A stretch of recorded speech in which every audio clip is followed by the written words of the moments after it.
السلام علیکم، welcome to my channel. مزید اچھی سبق آموز اور سچی کہانیاں دیکھنے کے لیے چینل کو سبسکرائب کر کے ساتھ موجود بیل آئیکن کو دبا کر آل پر کلک کر دیں تاکہ آپ کو تمام ویڈیوز ملتی رہیں۔ آج میں آپ کے لیے ایک خوفناک کہانی لے کر حاضر ہوا ہوں۔ میری آج کی کہانی ایک ایسے لڑکے سے متعلق ہے جو چڑیلوں کے گھر میں پھنس جاتا ہے۔ تو پھر چڑیلیں اس کے ساتھ کیا کرتی ہیں، چلیے جانتے ہیں اس کہانی میں۔ یہ نومبر کی ایک سرد رات تھی۔ چاروں طرف خوف کا عالم طاری تھا۔ آسمان پر گہرے بادل چھائے ہوئے تھے۔ کبھی کبھی آسمانی بجلی چمک کر آس پاس کا علاقہ روشن کر دیتی تھی۔ موسم کے آثار سے لگتا تھا کہ جیسے اب پل بھر میں موسلا دھار بارش شروع ہونے والی ہے۔ میں کسی کام سے شہر گیا ہوا تھا اور واپسی میں مجھے گھر آتے دیر ہو گئی تھی۔ آج میری بیٹی عائشہ کی سالگرہ تھی۔ میں نے اسے تحفہ دینے کے لیے خوبصورت گڑیا لی تھی۔ میں تیزی سے موٹر سائیکل چلائے جا رہا تھا اور جلد از جلد گھر پہنچنا چاہتا تھا کہ اچانک موٹر سائیکل نے ایک دم جھٹکا کھایا اور ایک دم سے رک گئی اور پھر چل نہ سکی۔ میں ابھی اسی کوشش میں مصروف تھا کہ آسمان سے بارش برسنے لگی۔ چاروں طرف نظریں دوڑائی، لیکن اس بیابان علاقے میں مجھے کوئی ایسی جگہ نظر نہ آئی جہاں میں بارش سے بچنے کے لیے پناہ لے سکوں۔ ابھی میں کھڑا یہی سوچ رہا تھا کہ ایک طرف سے دھواں سا چکراتا ہوا میری جانب آنے لگا۔ میں خوفزدہ نظروں سے اس کی طرف دیکھنے لگا۔ دھواں دائرے کی صورت میں چکراتا ہوا میری طرف بڑھ رہا تھا اور پھر دیکھتے ہی دیکھتے اس نے مجھے اپنی لپیٹ میں لے لیا اور پھر آہستہ آہستہ دھوئیں نے مجھے ایک طرف دھکیلنا شروع کر دیا اور مجھے یہ محسوس ہوا کہ جیسے کوئی مخلوق مجھے اپنی طرف کھینچ رہی ہے۔ دھواں مجھے اپنی طرف لے جا رہا تھا اور پھر اچانک غائب ہو گیا۔ پھر میں نے اپنے آپ کو ایک جنگل میں پایا جو بالکل بیابان اور چاروں طرف ہیبت اور سناٹے چھائے ہوئے تھے۔ میں آنکھیں پھاڑ پھاڑ کر چاروں طرف دیکھ رہا تھا۔ سامنے ایک مکان دکھائی دیا۔ میں اس مکان کی طرف بڑھنے لگا۔ میں کچھ دیر بعد اس مکان کے قریب پہنچ گیا۔ مکان کافی خستہ حال دکھائی دے رہا تھا۔ یہ مکان ایسے بنا ہوا تھا جیسے بہت ہی پرانی عمارت ہو۔ اس عمارت پر بیٹھے ہوئے گیدڑ ایک وحشت ناک ماحول بنائے ہوئے تھے۔ میں آہستہ آہستہ چلتا ہوا اس کے صدر دروازے کے قریب پہنچ گیا۔ مکان 2 منزلہ عمارت پر مشتمل تھا اور دوسری منزل سے ہلکی ہلکی روشنی باہر آ رہی تھی۔ اس سے اندازہ ہوتا تھا کہ اس مکان میں کوئی نہ کوئی رہتا ہے۔ میں نے ہاتھ اٹھا کر دروازہ کھٹکھٹانے کی کوشش کی تو جیسے ہی میری نظر دروازے کے ساتھ لگی ہوئی تختی پر پڑی تو میرا ہاتھ اٹھا کا اٹھا ہی رہ گیا۔ تختی پر لکھا تھا، خوش آمدید، آپ کا سفر یہیں تک ختم ہوتا ہے۔ میں اس عجیب و غریب تحریر پر غور کرتا رہا، لیکن باوجود کوشش کے میں ان الفاظوں کو نہ سمجھ پایا اور دوبارہ دروازہ کھٹکھٹایا۔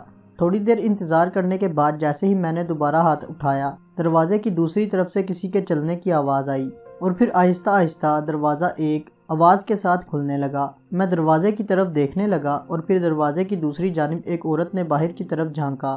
اس عورت کے ہاتھ میں ایک شمع دان تھا۔ شمع کی مدھم روشنی کی وجہ سے اس عورت کا چہرہ بہت بھیانک لگا۔ میں نے تھوک نگلتے ہوئے اس عورت کی طرف دیکھا اور کہنے لگا، میں مسافر ہوں اور بارش سے بچنے کے لیے ایک رات کے لیے آپ کی پناہ چاہتا ہوں۔ عورت نے پہلے تو مجھے سر سے لے کر پیروں تک دیکھا اور پھر آہستہ آہستہ سر ہلا دیا اور مجھے اندر کی طرف آنے کا اشارہ کر کے میرے لیے راستہ چھوڑ دیا۔ میں نے قدم بڑھائے اور اندر داخل ہو گیا۔ یہ ایک لمبی جالی تھی جس میں مکڑی کے جالے بنے ہوئے تھے اور اندر کمرے میں بہت اندھیرا تھا۔ میں خوفزدہ نظروں سے ادھر ادھر دیکھتا ہوا اس عورت کے پیچھے چل دیا۔ کچھ دیر بعد ہم دونوں ایک بڑے ہال میں داخل ہو گئے اور یہ ایک بہت بڑا کمرہ تھا جس میں ایک بڑے سے آتش دان میں لکڑیاں جل رہی تھی۔ ایک طرف کھانے کی بڑی سی میز لگی ہوئی تھی۔ میں چاروں طرف نظریں گھما کر دیکھ رہا تھا اور جیسے ہی میری نظریں آتش دان پر لگی ہوئی ایک فریم پر پڑی تو مجھے اپنا خون رگوں میں جمتا ہوا محسوس ہوا۔ فریم میں ایک عورت کی تصویر بنی ہوئی تھی جس میں اس نے ایک کٹا ہوا انسانی بازو اٹھایا ہوا تھا جس سے خون ٹپک رہا تھا۔ میں وحشت زدہ نظروں سے اس تصویر کی طرف دیکھ رہا تھا۔ دوسری طرف عورت میز پر کھانا لگانے میں مصروف تھی۔ پھر اس نے مجھے اشارہ کیا اور میں کھانے کی میز کی طرف چل پڑا۔ کھانا گرم گرم دیکھ کر میری بھوک چمک اٹھی۔ پیٹ بھر کھانا کھانے کے بعد نیند سے میری آنکھیں اجل رہی تھی۔ مجھے اس وقت ایک بستر کی کمی محسوس ہونے لگی۔ عورت نے میری بند ہوتی آنکھیں دیکھ کر مجھے کرسی سے ہاتھ پکڑ کر اٹھایا اور لے جا کر بیڈ روم میں بیڈ پر لٹا دیا۔ بستر پر گرتے ہی مجھے نیند نے آن لیا۔ ابھی مجھے لیٹے کچھ ہی دیر ہوئی تھی کہ میں ہڑبڑا کر اٹھ بیٹھا۔ مجھے یوں محسوس ہوا کہ جیسے کوئی آہستہ آہستہ کمرے کا دروازہ کھولنے کی کوشش کر رہا ہو۔ خوف سے میرے رونگٹے کھڑے ہونے لگے۔ میں گھبرا کر اٹھ بیٹھا اور تیزی سے دروازے کی جانب بڑھا اور دروازے کے قریب جا کر میں نے اونچی آواز میں پوچھا، کون ہے؟ مگر باہر خاموشی چھائی رہی۔ میں نے اسے اپنا وہم خیال کیا اور واپس بستر پر آ کر بیٹھ گیا۔ کمرے میں اچانک گھٹن ہونے لگی۔ شاید ایسا بارش تھم جانے کی وجہ سے ہوا یا کوئی اور وجہ، مجھے گھٹن محسوس ہو رہی تھی۔ میں نے ذہن پر زیادہ زور نہیں دیا، مگر اس وقت غسل کرنے کی شدت محسوس ہو رہی تھی۔ یہ سوچ کر میں کمرے میں غسل خانہ تلاش کرنے لگا۔ جلد ہی مجھے کمرے کے ایک کونے میں ایک بند دروازہ دکھائی دیا جس کے باہر سے کنڈی لگی ہوئی تھی۔ میں نے کنڈی کھولی تو ایک بدبودار ہوا کا جھونکا میری ناک سے ٹکرایا۔ شاید اس کمرے کو بند ہوئے صدیاں ہو گئی تھی۔ میں نے کپڑے اتار کر بستر پر رکھے اور آہستہ سے سیٹی کی دھند بچاتے کمرے میں گھس گیا اور پھر ہاتھ بڑھا کر نل کھول دیا۔ پانی کی ٹب میں ایک چھوٹی سی صابن کی ٹکڑی پڑی ہوئی تھی۔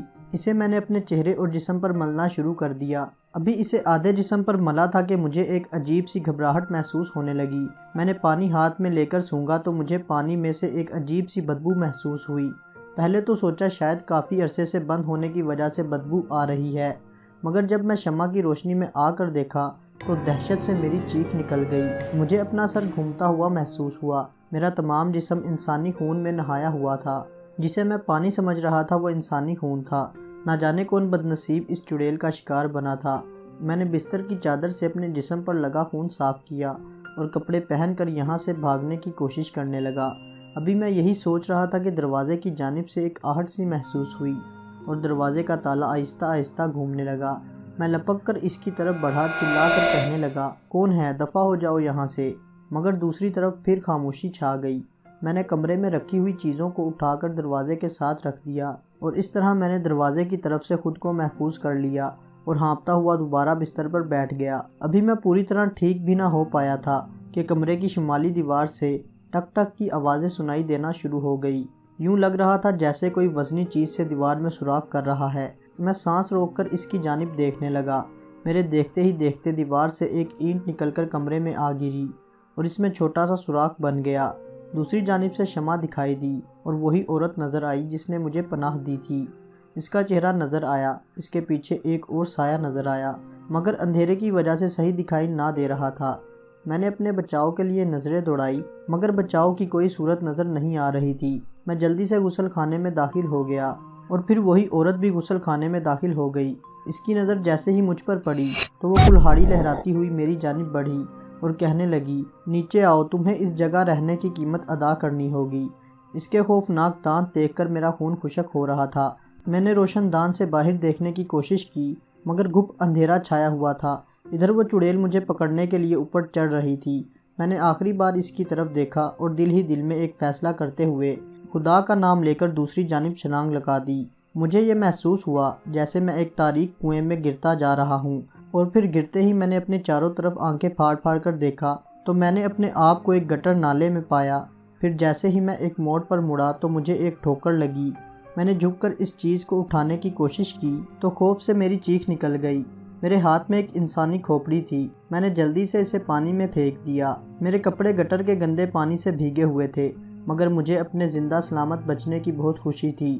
میں نے کچھ دیر رک کر اپنے کپڑے خشک کیے اور گھر کی جانب جانے والے راستے پر چل پڑا۔ میری بیوی اور بیٹی میری منتظر تھی۔ میں خیریت سے اپنے گھر پہنچ گیا اور پھر کچھ دن بعد میں نے اپنی بیٹی کی سالگرہ دھوم دھام سے منائی۔